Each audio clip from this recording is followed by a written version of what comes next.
जी बिल्कुल 2025 और 2026 का बजट जो है पेश हो चुका है। तो ताजर जो कराची के हैं वो इस हवाले से क्या कहते हैं? क्या इस बजट को अवाम दोस्त करार देते हैं या अवाम दुश्मन बजट? आइए जानते हैं उनसे। मेरे भाई, बजट जो है आवाम के लिए या ताजरों के लिए नहीं है। ये बजट सिर्फ हुकूमत के लिए, इनका फ़ायदा है, हमारा कोई फ़ायदा नहीं है मेरे भाई। आवाम के बारे में कभी इन्होंने सोचा ही नहीं है।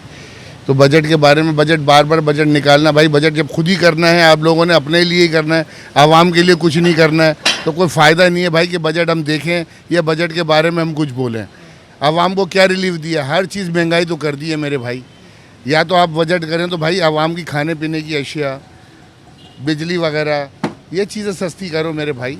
तो आदमी बोले कि नहीं यार बजट इन्होंने किया, चलो ठीक है। ये भाई अपने लिए कर रहे हैं। जितने भी ये मुलाजिम हैं, सरकारी मुलाजिम हैं, इनके लिए बजट खुलता है, इनकी तनख्वाहें बढ़ती हैं। बाकी जितने भी कारोबारी जो लोग हम लोग बैठे हुए हैं मेरे भाई, कोई बजट, कोई हमारे लिए कोई रिलीफ, कोई चीज़ नहीं है हमारे लिए। हर चीज़ पे टैक्स बढ़ा दिया है। एक माचिस भी ले लो तो उस पर भी टैक्स है मेरे भाई। हर चीज़ पे करने के बाद भी अलग से टैक्स। हम बिजली के बिल के ऊपर इतना तो आपने उसमें सेल टैक्स वगैरह हर चीज़ लगा के भेज दिया है मेरे भाई। कोई रिलीफ हमारे लिए नहीं है। जो हम आवाम से बोलें, हुकूमत से बोलें कि हमारे लिए कुछ कर दें, बोल बोल के थक चुके हैं भाई कि आप लोग हम लोगों को रिलीफ दो, तो आप लोगों के लिए भी हम लोग खड़े रहें। आवाम के लिए ये कुछ भी नहीं कर सकते मेरे भाई। ये सिर्फ अपना सोच रहे हैं और कुछ भी नहीं सोच रहे। इन्होंने हमारी मैशियत इतनी मजबूत हो गई है जिसकी कोई हद नहीं है। यहाँ पर कारोबार नहीं है मेरे भाई, बिस्मिल्लाह नहीं हो रही है बैठे हुए हैं, तो कहाँ से मैशियत मजबूत होगी भाई हमारी? जी बिल्कुल ऐसे ही है। पहले आपको पता है कारोबारी हालात तो आपके सामने ही है सारे। जो कारोबारी सूरत हाल है तो बहुत ज़्यादा ख़राब है इस टाइम, ठीक है ना। लेकिन उसके साथ साथ जब ये बजट हम देख रहे हैं तो हमें तो बिल्कुल सांस आना ही बंद हो गई। सांस हमने इंडिया की बंद करनी थी, हमारी सांसें बंद हो गई हैं इस टाइम। तो ये सूरत हाल है हकीकतन देखा जाए तो। आप तो महंगाई का तूफ़ान है इस टाइम। अल्लाह पाक खैर करे। मार्केट की तो आपने हालत देख ली, सब तरफ सन्नाटे पड़े हुए हैं। लाजमी कुव्वतें खरीद ही नहीं रही, तो क्या ख़रीदारी करेगा कोई बेचारा। और उसी का हम पर बोझ आता है, आगे दुकानदारों पर, बेचारों पर। आगे हमारे पास जो लड़के ना उनकी तनख्वाहें दे पा रहे हैं हम, ना उनका ख्याल कर पा रहे हैं। इसी तरीके ईद पे भी यही हाल हुआ हमारा, और अब भी यही हाल है। आपके सामने आप मार्केट आए, आपने देखा है सूरत हाल बहुत ख़राब है। तो बस दुआ है कि अल्लाह पाक बेहतरी का मामला कर दे। कोई हो सकता है हुकूमत हमें कोई रिलीफ दे दे। नज़र तो बज़ाहिर तो ऐसा नज़र नहीं आ सकता, होता है बजट के बाद मिनी बजट भी कोई आ जाए पीछे पीछे इसके भागे भागे। ऐसा ही मुमकिन है मेरा ख्याल है। मैं बचपन से एक तो ये सूरत हाल देख रहा हूँ, पाकिस्तान नाजुक दौर से गुजर रहा है। अब बूढ़ा हो गया मैं भी, ठीक है ना, बड़ी 60 साल मेरी उम्र हो गई। और यही बजट पेश आज तक हमारी सारी हुकूमतें पेश करती रही कि जी दोस्त बजट है। और आज तक हम इसी हाल में, आपके सामने जो हाल है आपके सामने पूरी कौम का हमारी, कि दोस्त बजट है तो आपके सामने। अब जो कपड़े लत्ता रह गया ये उतरने वाला है, बाकी तो सारा काम पूरा हो गया। बात यह है कि पहले ही कारोबार नहीं है, और मज़ीद जो है ना बजट के हिसाब से आवाम को जो रिलीफ देना था वो रिलीफ इन्होंने नहीं दिया। बजट के बारे में रिलीफ देना चाहिए था, वो नहीं दिया उन्होंने। और इसके अलावा जो है बजट के बारे में मज़ीद और बर्डन पड़ेगा आवाम के ऊपर, क्योंकि जिस चीज़ को इन्होंने रिलीफ देना था उस पर नहीं दिया, और जिस पे देना था उन्होंने उस पर दे दिया। कुर्बानी तो हुई है, लेकिन इंसानों की ज़्यादा कुर्बानी हो गई है महंगाई के हिसाब से। कारोबार जो है वो इस दफ़ा 15% भी नहीं था इस दफ़ा, जो होना चाहिए था कारोबार। बजट जो ये 2025-26 का आया है ना, हम तो तवक्को कर रहे थे कि अवामी बजट आएगा इस बार में।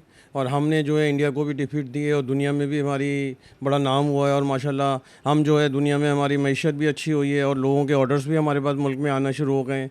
तो मैं ये तवक्को कर रहा था कि बजट जो है अवामी बजट आएगा, इसमें हर चीज़ को मद्देनज़र रखा जाएगा। टैक्सेस भी कम किए जाएंगे, बिजली के रेट भी कम किए जाएंगे, और जितना कॉस्मेटिक और दूसरी चीज़ों पे और गाड़ियों पे वगैरह पे जो टैक्सेस हैं उसको कम किया जाएगा। कपड़े पे भी टैक्स कम किया जाएगा। बल्कि तो ऊपर से ये दूसरा ये हो गया कि इन्होंने कपड़े पे भी टैक्स लगा दिया।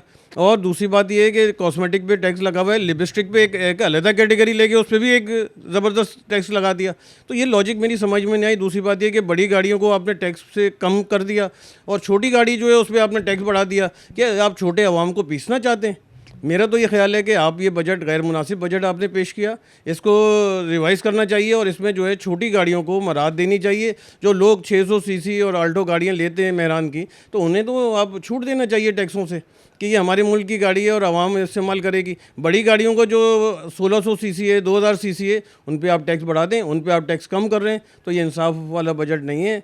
और मेरी तो ये हुकूमत सिंध से और हुकूमत पाकिस्तान से दरख्वास्त है कि बजट में नज़रसानी की जाए, इस बजट को अवामी बजट बनाया जाए। बिजली के रेट कम किए जाएँ, गैस के रेट कम किए जाएँ, पेट्रोल के रेट कम किए जाएँ। आपने पेट्रोल पे भी जो है वो बढ़ा दिए, जो 78% था वो 100% कर दिया टैक्स। वो तो ये नामुनासिब है भाई। आवाम कहाँ जाएगी? आवाम को वैसे ही 2 वक्त की रोटी खाना मुश्किल हो गई है, अब आप 1 वक्त की रोटी जो खा रहे हैं वो भी छीनना चाहते हैं।